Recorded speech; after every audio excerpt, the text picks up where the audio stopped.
नमस्कार, म देउडा गायक तथा मोडेल अंकुश पिसी।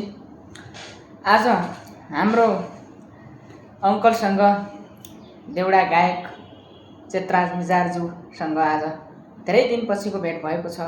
करिब 1 वर्षको हाराहारीमा भेट भएको छ। आज उहाँलाई भेट्न भनेर म पनि आज मेरो कामलाई थाती राखेर भेट्न आएको छु। उहाँले पनि आफ्नो कामलाई थाती राखेर मसँग उहाँकैमा बसेका छौँ।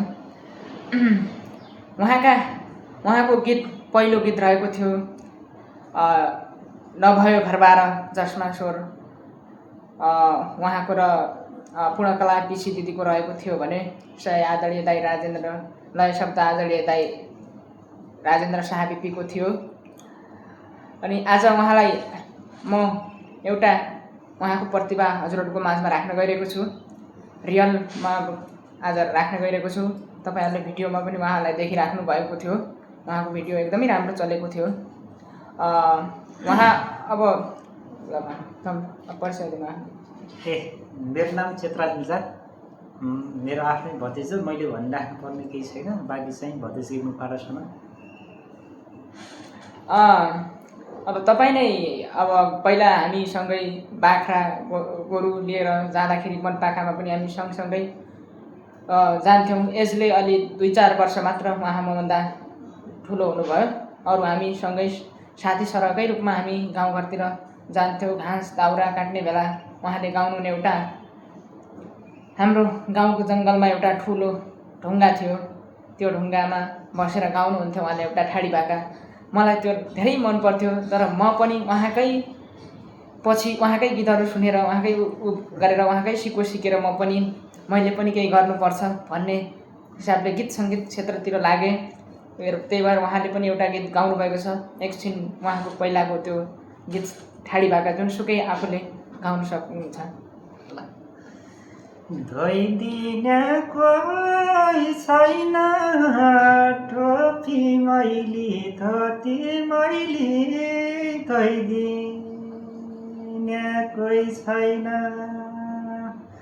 धोइदिन कोही छैन, टोपी मैले धोती मैले धोइदिन कोही छैन, रोइदिन कोही छैन, परदेश मरनेको रोइदिन कोही छैन,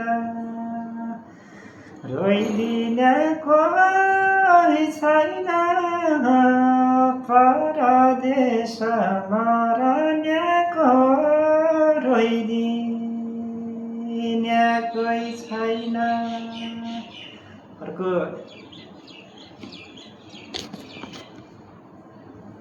अर्को गीत फेरि पनि गाउन सक्नुहुनेछ।